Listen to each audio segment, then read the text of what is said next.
Hey everyone, this is Corinne Lafont, your favorite radio host, your only radio host, and favorite girl, of course, broadcasting to you from the lovely island of Trinidad and Tobago in the Caribbean on Between the Lines. And every time I say that, my guests always smile. That's the reason why I say it too. It brings a smile to their faces. Yes, and I always start my show off the same way every time with gratitude. I am thankful to be above ground. I am thankful to be here to witness the beauty of the world, to share with you whatever little nuggets I can share with you today, and even learn myself. Don't ever think that when I am interviewing someone that it's me trying to share with you. It's actually me learning from them as well. The same way that you're learning, I'm learning from them. It's a two-way street, two-way communication. Yeah. So we are all here to learn, and I hope that at the end of this episode that you'll be able to walk away with at least one thing. Even if it's one, I'm happy. Even if it's one life we impact in this world, I am happy. Yeah, because that one life will be able to tell another life and another life and another life. And I am superbly grateful about that. So I have with me a handsome man, as I do with all my guests on my show. You see, like attracts like. You know, attractiveness and beauty comes on my show because I'm a beautiful person. Hey, okay. So, yes. So I have with me David Richards. Let me tell you a bit about him. But before I do that, we're talking about pursuing life as a civilian. It might seem like a simple topic, but as we discuss, you will understand why we are discussing that topic. Pursue life as a civilian. So David Richards is a life strategist. He's a #1 international best-selling author and speaker on personal development. He spent his early childhood living in various parts of the United States and 3 years living on the island of Okinawa, Japan.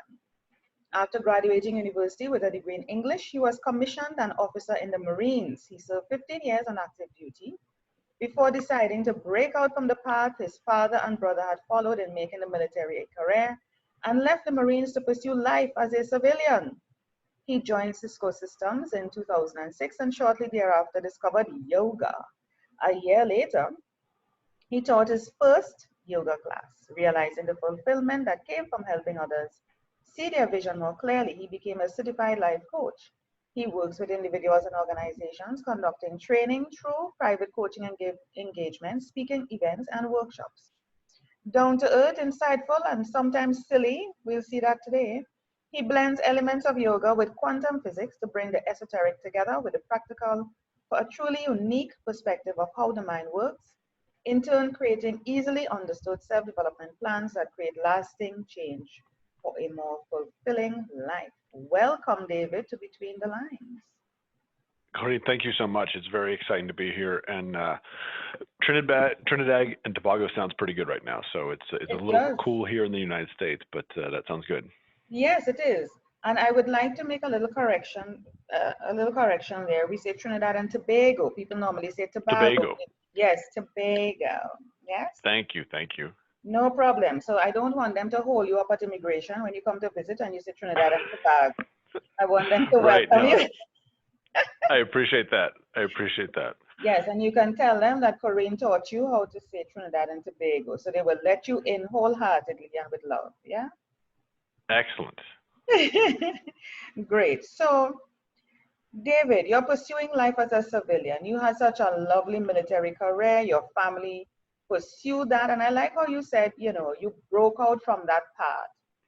A lot of us have been programmed as children, if our parents were doctors or lawyers or teachers or whatever it may be, it was expected of us to follow that path. Expected. You just had to. They prepared you, they trained you, they sent you to school, you didn't have a choice. It was just, and your mind as a child was one of, this is what I'm supposed to do. So you didn't have any thinking process or input or, or anything. It just seemed automatic. That is what you had to do until later down in your life, you realize, what am I doing?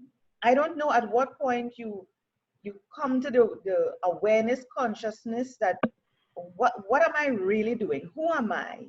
You start questioning a lot of things. You start realizing, whose life am I really living?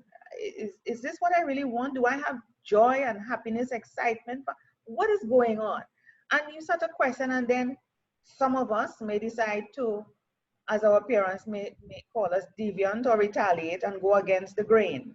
You might start dropping friends, or friends might start dropping you, or the universe might start dropping everybody from your life because now your whole way of thinking, because of that mindset change, that paradigm, the universe has picked up on that and start shedding people from your life and at the same time bringing the right people into your life. I want you to share that whole paradigm shift that happened with you, because I gathered it was a shift that took place with you, and share how you dealt with that, because I know there's a shift happening in the world. Don't ask me how, I just know. And people are questioning, people are becoming more conscious, more awake. And it's like they don't want to do the same path thing. They don't want to follow that. They want to do their own thing, how they want to do it. I don't know if it's because of technology. I don't know if it's because of the freedom of information, access to it. I don't know what's happening, but people are questioning, asking, becoming deviant, if you want to call it that, actually being conscious. And I want to understand from you that transition that took place so that others can learn. No, thank you. It's a great, and that's a great summary, and I think it's an awakening. There is a shift. For me, and I think it's not even that it's expected in terms of, so when I was going through school and getting ready to go to college, I remember sitting down with my parents and they said, we'll pay for part of your college, but you have to pay for the rest. And if you get an academic scholarship, great. If not, maybe you want to consider the military. And I didn't want to consider the military because I hated the military growing up because we moved so much, and I blamed my dad being in the Marines for that. But as it turned out, I didn't get an academic scholarship, and so it came down to, okay, well, how am I going to pay for my portion of college? And so it was, well, I guess I'll do the military thing, but I'm only going to do it for a short while because I still hated the military. But it's not. It's when that's all you know, then you don't know anything else besides that, and so it just becomes, well, I guess this is what I'm supposed to do. And so I did it, and initially I was going to be in the Navy until I found out the Navy was too intense with engineering, and my mind just isn't an engineering mind. And so I thought, you know what, I'll join the Marines. And I was denied the first time I had tried to apply for the Marine Corps. And so that created this desire and this energy inside me to be successful and accomplish this. And I committed really kind of the next 9 months to focus on getting my grades where they needed to be, getting my physical fitness where it needed to be. And then I was selected to join the Marines. And once I got that, then I just wanted to do more and more and more. And all the while, I had been an English major in college. I'd had things published, writings I'd done published when I was in school. But I put that aside to join the Marines because I didn't think those two things could coexist. And it wasn't until about 10 years into my military career that I had a boss who painted.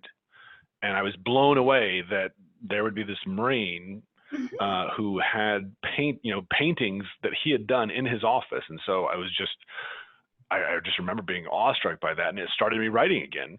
And then, a few years went on, and I had some, certainly some rewarding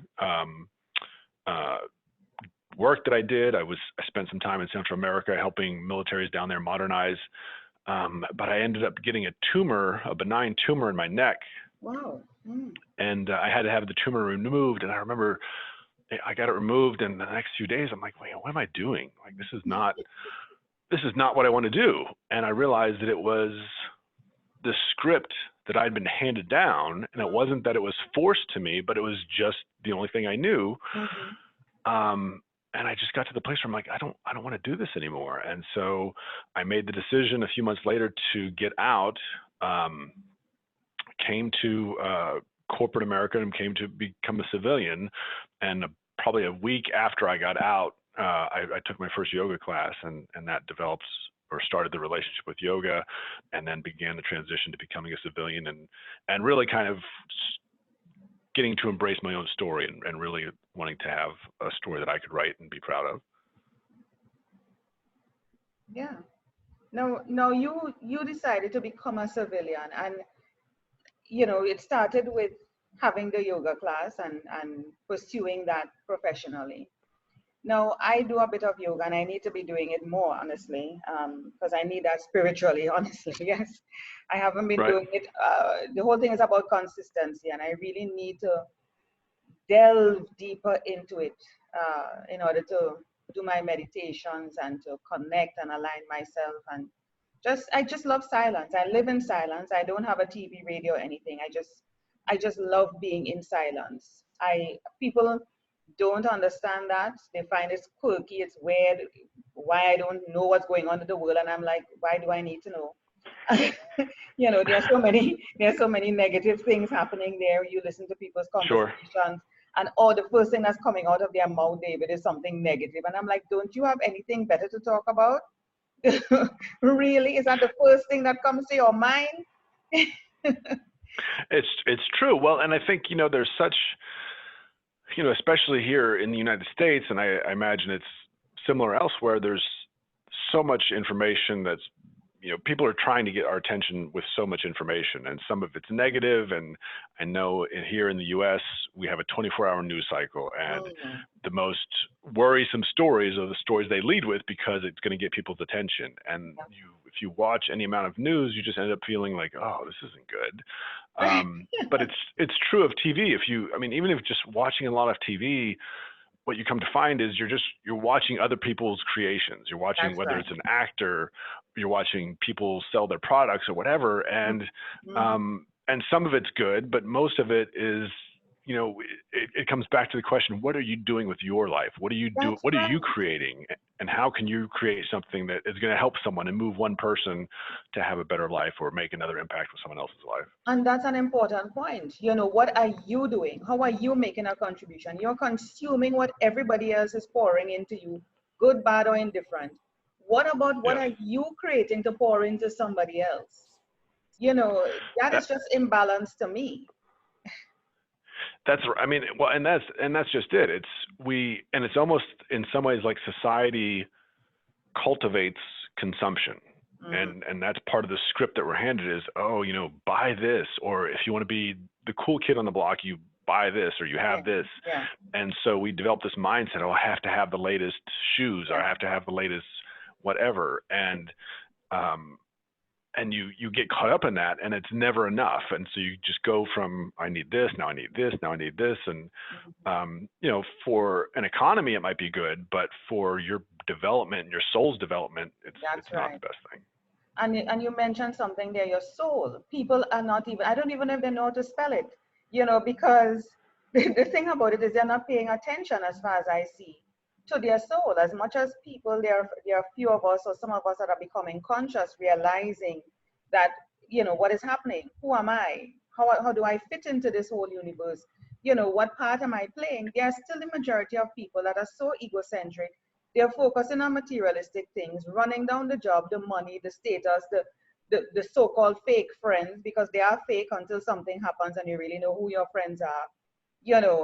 You're just running down this thing like a rat race, on the wheel, and you don't realize there's a soul living inside of you that needs to exist and be fed. Needs to exist and be fed. And yoga helps with that. And the simplistic life that you decided to follow, because I'm sure it must have been a calling of your soul, because it's a yearning, it's something that keeps gnawing at you after a while. When your soul is not fed, it's like, I'm incomplete. I just don't feel complete. I need something. And you don't know what it may be, but you have to start searching. You have to try this, try that, talk to yourself in order to figure it out. You really do. And I think, and part of it comes from when you try to satisfy this yearning inside by buying material things, to what end? I mean, how much can you buy? And everything we buy is like a cheap fix. It provides us a momentary piece of happiness, but then it fades. And so you have to step back from that and realize that it's not about material possessions. And I think, so many people get consumed with that because it's kind of how society gets us to focus. But you're right. I think, Nikola Tesla said it long ago that all matter is energy vibrating in a certain frequency. And so you think about that, we're all energy. Everything is energy. Right. We're just vibrating at different frequencies. That's But when right. you think about that, I just had a conversation with someone last week and I said, you're not your mind. Your mind is just a tool for you to interact with this world, but there's something behind that. And so if you feel like your thoughts are consuming you, just step back and try to witness your right. thoughts, and you'll see that then you have to ask the question, well, who is doing the witnessing? If I can see these thoughts kind of passing in front of me, who's doing the witnessing? And that's when you realize there's something more to it than just the physical body, just the brain, and just the mind. There's something behind that, and that's the soul. That's a yoga principle, and a lot of people may not understand when you say look at it, take a step back and look at it and witness it. Like my friend who does yoga says to me, it's like the clouds. Like when you lie back on your bed or you lie back on the green grass and you look at the clouds just moving. It's the same thing. It dissipates after a while. It just keeps moving. Just watch it like clouds. Don't judge it. Don't talk about it. Just watch it. Just watch it. It's like a projection of a movie. You might be watching this thing. You just observe. Don't come to any conclusion. Don't do anything. Just watch it go by. I love that. I love that analogy. So I tell people it's like a stream. It's like a stream, and there's just the stream. It's the stream of consciousness. It really is a stream, but there's these thoughts flowing by, and how you engage with them. And sometimes if you grab a hold of a thought, you put your hand in the stream, so to speak, and that's when you take ownership of a thought and you let it possess you. And if it's a thought about fear or anxiety or whatever, then that occupies you, as opposed to keeping your hand out of the stream and just saying, wow, there's an anxious thought, but I'm going to let that one go. It's interesting what's up. And so, but it's the same thing as the cloud in the stream. So I love that analogy. Yeah. I like how you said that, and your head was like bouncing, like, oh yeah. Yeah.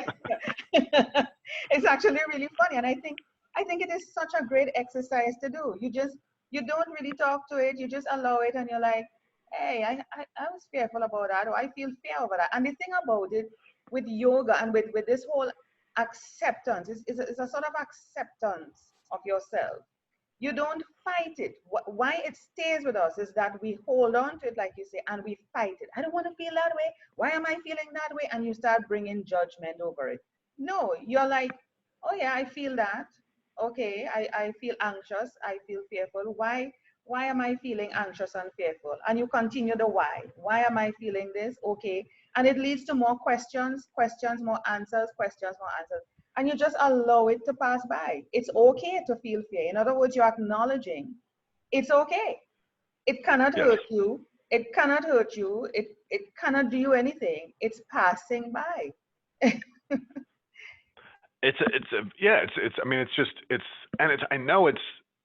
Even when I told this woman that I met over, I think Thursday, we met to have a mentoring session, and I said, you're not your mind, and I could see just on her face this idea was mind blowing. I mean, but it was mind blowing to her, and she sent me a note afterwards. And she said, that thought has stayed with me, that I'm not my mind, and what a powerful idea.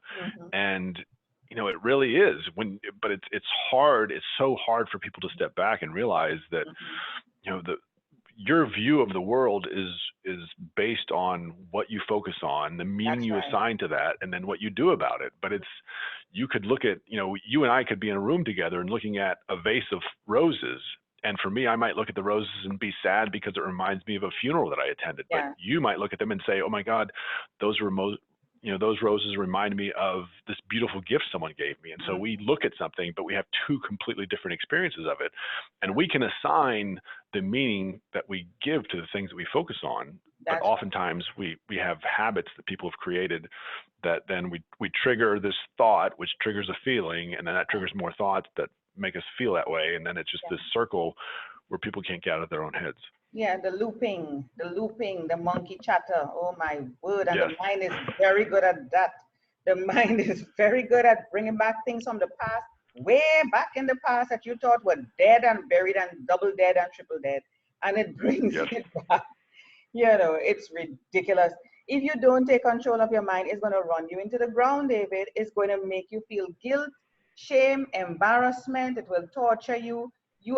That statement you made about you're not the mind, I think is the most important thing you have said so far. I am so serious that we have to take control of it and talk to it. I mean, you could actually stop your mind and say, stop, stop. Right.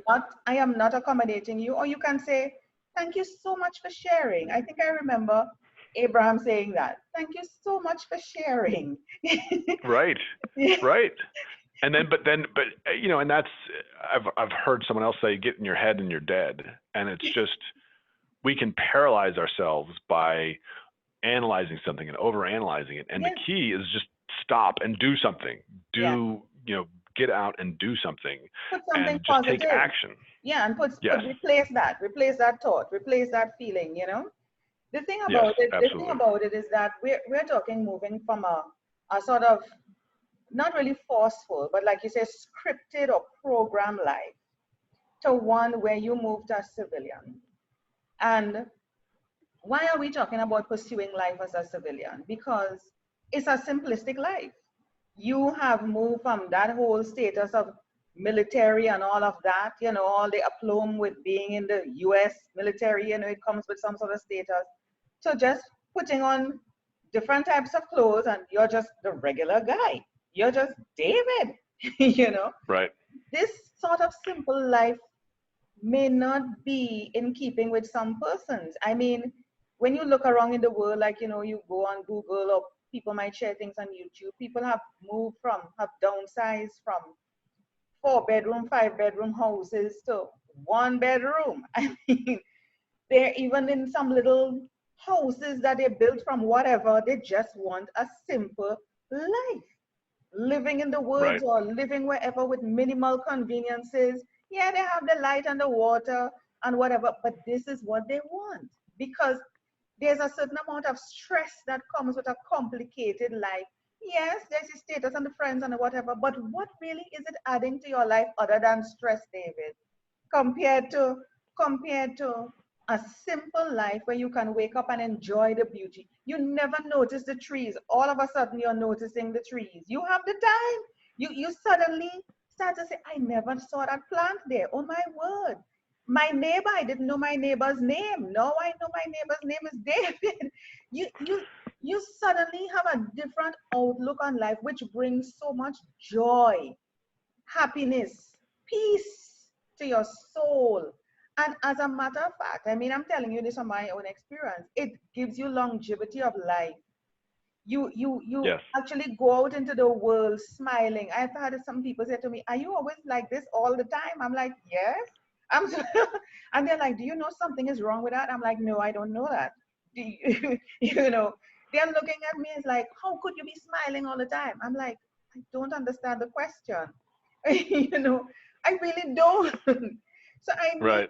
I need you to explain the simplicity of living and why people should pursue that type of life, not only for their soul, but for their mind, even for prosperity, yeah, even for the people that are around them that they can attract into their life. Tell us a bit about that civilian simple lifestyle.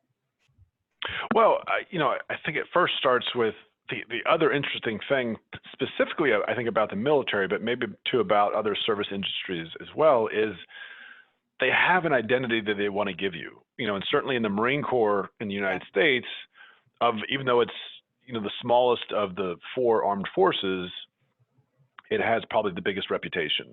Mhm. And it's if you look at our commercials, there's this sort of ethereal mystery of Mhm. there's this intangible thing to what it means to be a United States Marine. And so when you become a Marine, then you're imbued with this identity. And in the absence of having an identity yourself, you say, okay, this is what I'll do. I'll take this. And I think, and kind of, but I think as if it doesn't fit you, then, and that's was the case for me. Eventually I started to grow out of it and I said, well, this doesn't make sense. This isn't who I am. And that's what the transition was to make, to come away from it. And so you step into the opportunity to, okay, so who am I? Who do I want to be? What's the purpose of my life? How do I give? And I think that's the simplicity that I see is, when you say, what's the purpose of my life? And That's you right. start to get a focus, your brain, your mind, the universe is going to give you an answer when you ask that kind of That's right. question. Mm-hmm. And then that's where the simplicity comes in, because you start to see, this is what's important in my life and this is what's not important. These are the people who are important in my life because these are the people who are going to nourish me, help me grow. I'm going to feed them and nourish them. Mm-hmm. They're going to nourish my soul. I'm going to become more purposeful. And then you see, well, gosh, these people that I was hanging out with before, we just naturally, and it's not even necessarily a conscious thing, but they just naturally start to fall away. And so I That's think, right. the transition for me to civilian life provided me, even though it maybe took some time to get there, but it provided me that clarity until I did ask, what's the purpose of my life, and got really focused. And through that focus, I've seen, I don't need to have these airs about me. I don't need to, Mm. there are people, and I appreciate and respect everyone who served in the military, everyone who's still in the military, but I sometimes see there are people who get out and they can't let go of that identity, and because Mm-hmm. that's what they feel their identity is. Mm-hmm. And there's so much more to than just being, oh, I was this 10 years ago. Well, Mm. who are you now? Like, you're not 10 years ago. You're this 10 person years now. ago. Who is this No, person? yeah, Because yeah, yeah. yeah, yep, I watched this movie Overcomer, and I don't know if you have seen it. I would recommend it to persons. Overcomer, and it's about stripping away of everything that you know. If you're stripped away of, I'm a father, I'm a husband, I'm the football coach, I'm the this, I'm the that. Who really are you? Who really are you? And we have to realize that we are not the job title. We are not the right. position in our household. If that is removed from you, and this is why, I sense people commit a lot of suicide, because they are so attached to that identity that they don't know themselves as anything else other than, they don't know who they are. They just identify themselves with the role that have been either placed on them or attached to them, or whatever it may be, that they really don't know who they are. I love what you said, and it's actually, so my third book, which I'm just starting to write, but I'll just kind of give you the tagline to it. But it's called Being, but the premise is, human is what we do, being is who we are. And Mhm. so many of us don't take the time out to think about who we are. And you're right, we identify ourselves with a role, whether it's a job or some kind of description, but that's really what we do. And we look at who we are, we're so much more than any job title, any description, or any descriptor we could have about us. It's much more powerful than that.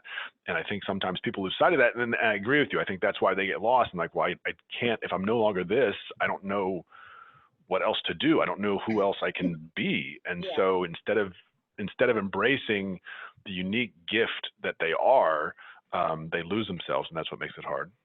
Yeah, and I have here your books featured on the screen, and you have Oh, two excellent, excellent. advice here. Yes, but your first two books, The Lighthouse Keeper, Story of Mind Mastery, because it all begins in the mind.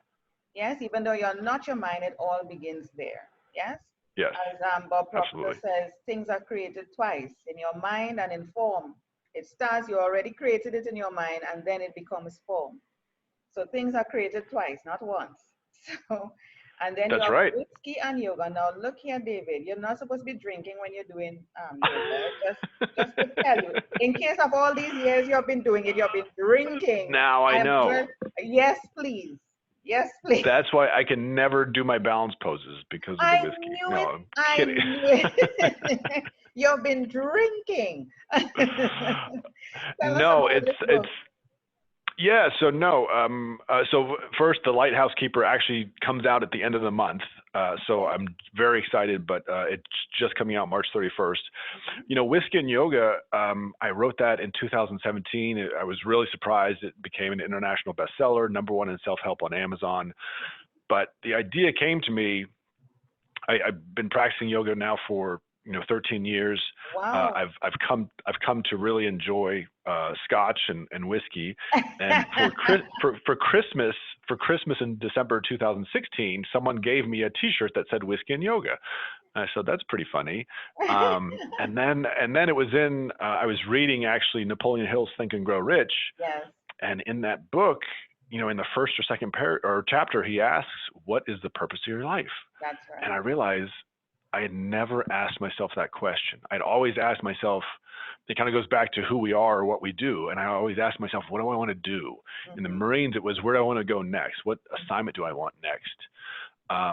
And then when I got out, it was, where do I want to go? What do I want to do? Mm-hmm. And I mean, that question just rocked me on my heels. And so I wrote down a purpose statement, and I said, the purpose of my life is this, and it had to do with writing. And so I started writing Whiskey and Yoga, and I like the title because for me, I was like, how can I bring whiskey and yoga together besides practicing yoga while drunk? And that didn't seem like a good idea. Drunken But yoga. it really yeah, but it really became for me, they both tell the story of a spirit. Mm-hmm. And for whiskey, the spirit is in a cask, and the That's spirit right. ages in a cask. And for yoga, the spirit goes through this journey in a body. That's right. Um, I like and that. so that's how I brought them together. But it was really, I wrote about 200 pages autobiographical, and then I stopped and realized, you know what, this isn't the best way to go. So I threw I threw 200 pages of writing away. I sat down and wrote a 10-chapter outline for a self-help book on helping people find their purpose in life. And then 2 months later, I'd written Whiskey and Yoga. It went out in October that year, and went on to really good success. So I was really happy with it. Oh, congratulations on that. So Thank you. this is, Thank you. people can join the mailing list for these two, and of course they can get this book, which is currently out. Yeah? Yes. Yes. Yeah. All right. So let's see what else is happening. Do you have workshops coming up? I have a Journeys workshop, and so this is coming out later this year, but it's really meant to help people identify who they are Nice. and who they want to be. Mhm. And oftentimes we get so caught up, especially in today's society, where technology has been amazing in terms of what it's been able to provide for us, but we get so caught up in, oh, I have so much to do. I got to do this. And from the moment we wake up until the moment we go to bed, for some of us, we're on our phones, we're checking our Yeah. phones, we got to do this, we got to do that. And doing is the currency of life, whether for right or for wrong, but it's so much a part of what we live. Who are you is something that kind of falls by the wayside, but we're talking about what do we do. And so Journeys is really meant to get people oriented on who they are, what they value, what their habits are now, and then help them create a picture of who they want to be. And when you start to look at who you want to be, you can look at that in any area of your life. It could be family, it can be relationships, it can be career, it can be finances, it can be spirituality, health and fitness. And you start to create an identity of who you want to be in a particular area of your life. What does that person think about? What does that person value? What's important to that person? What's not important to that person? And Nice. from there, as you start to carve out this identity of who you want to be in a certain area of your life, then the things that you need to do to become that person become self-evident. And so what we do is, most people live their lives by doing things, thinking they'll have things to become the thing they want to become. And it's always external. It doesn't work out that way. You have to manifest who you want to be and have a picture of that. And then you'll do the things that that person does to have the things that person has. And Nice. that's what Journeys is all about. Fabulous. And this is how they can contact you. So Yes. you have a form here so persons can reach out to you, yeah, via email Yes. and submit. And it's not just only a matter of Journeys, the workshop.